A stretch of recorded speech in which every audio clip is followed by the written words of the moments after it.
পশ্চিমবঙ্গের রাজনীতিতে তৃণমূল কংগ্রেসের অন্যতম প্রভাবশালী মুখ অভিষেক ব্যানার্জি। দলীয় সংগঠনে তার গুরুত্ব এতটাই বেশি যে তাকে প্রায়শই তৃণমূলের নম্বর 2 হিসেবে দেখা হয়। কিন্তু সাম্প্রতিক সময়ে নানা ইস্যুতে তাকে ঘিরে বাড়ছে চাপ এবং তৈরি হচ্ছে রাজনৈতিক অস্বস্তি। প্রথমত, দুর্নীতির অভিযোগ ও কেন্দ্রীয় তদন্ত সংস্থার সক্রিয়তার বড় কারণ হিসেবে উঠে আসছে।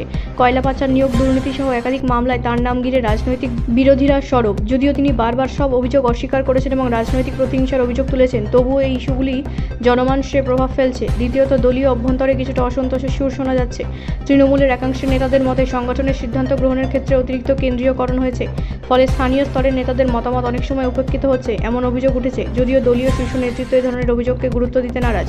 তৃতীয়ত, বিরোধী রাজনৈতিক দলগুলি লাগাতার আক্রমণের চাপও বাড়াচ্ছে। ভারতীয় জনতা পার্টি এবং ইন্ডিয়ান ন্যাশনাল কংগ্রেস দুই শিবিরই অভিষেক বন্দ্যোপাধ্যায়কে নিশানা করে জনসভা থেকে শুরু করে সামাজিক মাধ্যমে সরব। তাদের অভিযোগ, তৃণমূল সংগঠন দুর্বল হচ্ছে এবং নেতৃত্বের প্রশ্ন উঠছে। এর পাশাপাশি জনসংযোগ ও ভাবমূর্তির প্রশ্নও গুরুত্বপূর্ণ হয়ে উঠেছে।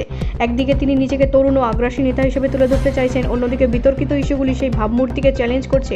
রাজনৈতিক বিশ্লেষকদের মতে এই পরিস্থিতি মোকাবিলায় অভিষেক বন্দ্যোপাধ্যায় আরও স্বচ্ছতা, জনসংযোগ বাড়াতে হবে। একই সঙ্গে দলীয় সংগঠনের সমন্বয় বজায় রাখা এবং বিরোধীদের আক্রমণের কার্যকর জবাব দেওয়া জরুরি। সব মিলে তৃণমূল কংগ্রেসের ভবিষ্যৎ রাজনীতিতে অভিষেক ব্যানার্জির ভূমিকা অত্যন্ত গুরুত্বপূর্ণ হলেও বর্তমান পরিস্থিতি তার জন্য একটি বড় রাজনৈতিক পরীক্ষা। ব্যুরো রিপোর্ট, রাষ্ট্রীয় প্রসার বাংলা।